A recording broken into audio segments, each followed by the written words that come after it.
Call it what you will, personality, charisma, or simply the political presence thrust on her by the reputation of her famous father. Whatever it is, Benazir Bhutto has it.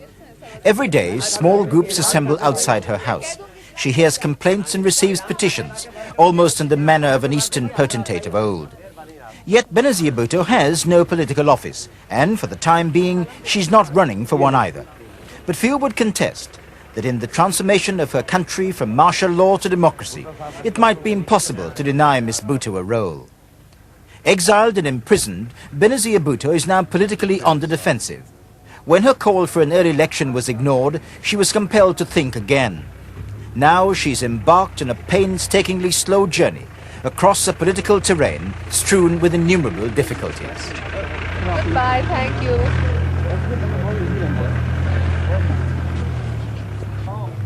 Every inch of the way, whatever she does is closely observed. Police keep guard outside her house, perhaps for good reason, but on her political forays across the country, they're never far away. Miss Bhutto says they're there to harass and to intimidate her supporters. When we travelled with her out of Lahore, we saw no evidence of that. They were simply there, apparently determined to follow her every move. It had been a lonely, uninspiring convoy which left the city, eliciting at first little interest, save the occasional huddles of people stopping to watch the motorcade go by.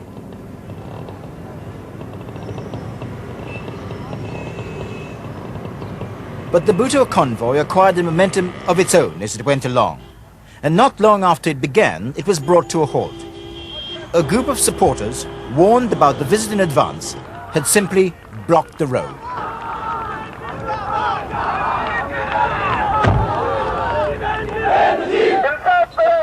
This is a faint echo of the welcome Miss Bhutto had when she returned to Pakistan last April. Thinking that she could storm the ramparts of power, on August 14 in Lahore, she baited the authorities. People were killed, and some felt the campaign had lost direction and momentum. The momentum is still there, but such a momentum can only exercise itself in a peaceful manner through elections. The regime is refusing to budge from the question of elections, despite the overwhelming repudiation in popular terms. On August 14, the regime came down with a very heavy hand.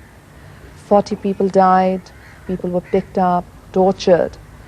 So we have decided not to push things so fast, but to pace them out in a manner that will permit us to exercise the popular support at another time where the tension from the bloodshed has gone down. Is what you're saying tantamount to an admission that you underestimated the strength of the regime? I was confident that if we played the game by the rules that they had set, we could secure elections in the country. I think in August she was trapped into confronting the regime rather prematurely. She wasn't ready for it.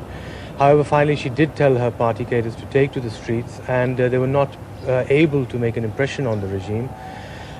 Since then she is drawing far smaller crowds than before. However, at the same time, one must see that if there are elections, if elections are held in this country, she would win a majority. However, in the short term, she does seem to have lost a lot of ground. But on her journey out of Lahore, that loss of ground wasn't very evident. And whatever she'd lost in volume, her supporters seemed anxious to compensate by their sheer enthusiasm for whatever she said.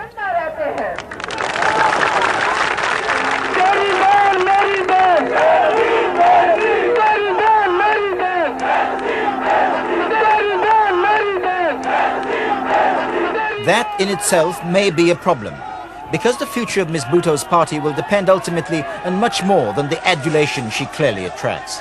Her view is that the movement which she began faltered only because of the force of government repression.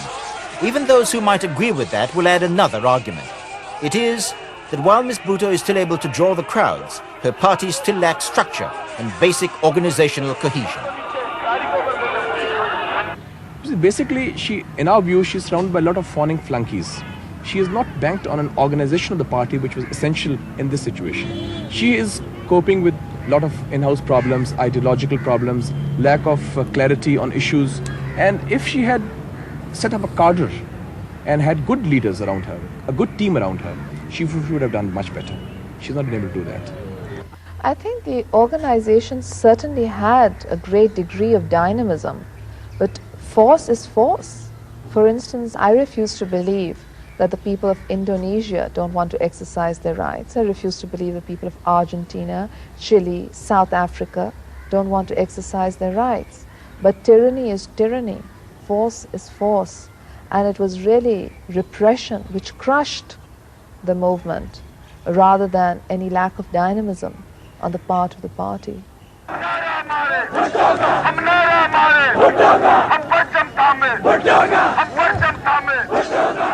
What is extraordinary about these scenes is that this is not an election campaign.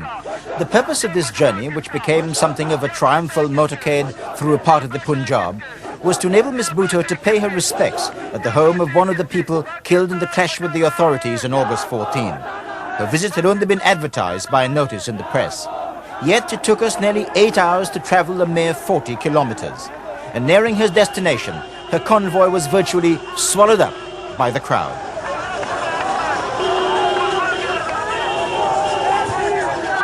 But crowds alone may be insufficient to propel Miss Bhutto to power in Pakistan.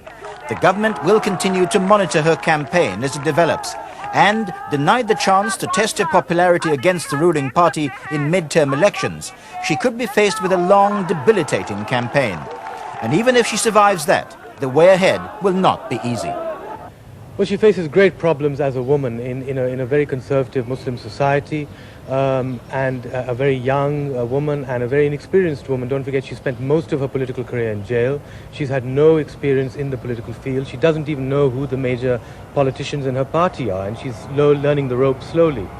I think she did get carried away by the Corrie Aquino syndrome, definitely.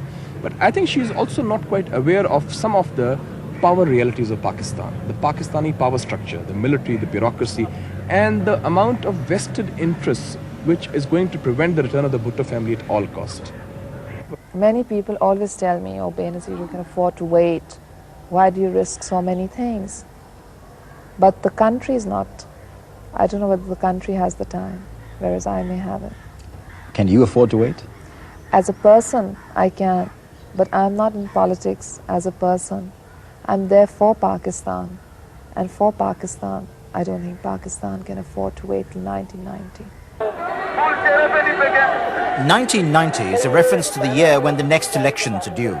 The problem for Miss Bhutto's Pakistan People's Party is that of keeping alive interest in her return and in policies radically different from those of the party in power. Crowds like these have become part of the tradition of politics in the subcontinent. Benazir Bhutto, heir to the possible fortunes of a political dynasty, is only too well aware that if she is to succeed, she must translate this kind of interest into concrete support for her party and for its policies. Trevor MacDonald, ITN, Lahore in Pakistan.